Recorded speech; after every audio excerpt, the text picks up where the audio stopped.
കോഴിക്കോട് ബീച്ചിലോട്ട് ഇറങ്ങിയ സമയത്ത് കണ്ട കാഴ്ചയാണത്. ഹേ ഗൈസ്, ഞാനിപ്പോൾ നിൽക്കുന്നത് നമ്മുടെ കോഴിക്കോട് ബീച്ചിലാണ്. നമ്മുടെ മെയിൻ സ്റ്റേജിന്റെ സൈഡിലുള്ള ഈ കാണുന്ന ബീച്ചിലാണ് ഞാൻ നിൽക്കുന്നത്.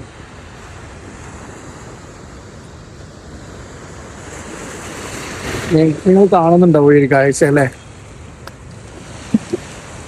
ഇപ്പോൾ സമയം 9:42 രാത്രി. ഞാൻ നമ്മുടെ കോഴിക്കോട് ബീച്ചിലോട്ട് ഇറങ്ങിയ സമയത്ത് കണ്ട കാഴ്ചയാണത്. എന്തപ്പോ നമ്മുടെ ബീച്ചിന്റെ ഒരു അവസ്ഥ ഒന്ന് ആലോചിച്ച് നോക്കി. എന്തോരം വേസ്റ്റുകളാണ് ഈ അടിഞ്ഞു കൂടിയിട്ടുള്ളത്. എന്തിൻ്റെയൊക്കെ വേസ്റ്റ് ഒന്നും മനസ്സിലാവുന്നേ ഇല്ല. കണ്ടോ, ഞാനിതിലൊക്കെ ചവിട്ടുന്നുണ്ട്, എനിക്ക് മനസ്സിലാവുന്നില്ല. അത്രയും ഭയങ്കര മോശം, ആര് ചെയ്താലും ഭയങ്കര മോശം കാര്യമാണ് ഈ ചെയ്യുന്നത്. ഇത്രയും ആളുകൾ വരുന്ന ഒരു ബീച്ചിൽ ഇത്രയധികം വേസ്റ്റ് അടിഞ്ഞു കൂടാന്ന് പറയുന്നത്.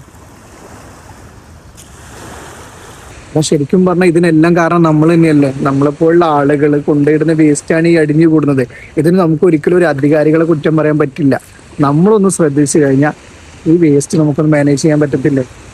എന്തോരം വേസ്റ്റുകൾ അടിഞ്ഞുകൂടിയിരിക്കുന്നത്. പകല് ഞാനിവിടെ ഒന്ന് വന്നായിരുന്നു, അതിൻ്റെ ഒരു വിഷയം കൂടി ഞാൻ ഈ വീഡിയോയിൽ ഇൻക്ലൂഡ് ചെയ്യാം. ശരിക്കും പറഞ്ഞാൽ ഇത് എന്തുകൊണ്ടാണ് ഇങ്ങനെ സംഭവിക്കുന്നത് എന്നുള്ളത് എനിക്ക് പറയാൻ അറിയത്തില്ല.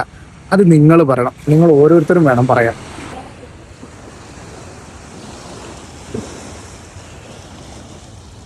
ചാക്കുകെട്ടുകളൊക്കെയാണ് ഇരിക്കുന്നത്. വേസ്റ്റ് അങ്ങോട്ട് തള്ളി വിട്ടൊക്കെയാണ് എല്ലാ വേസ്റ്റ് കൂടെ.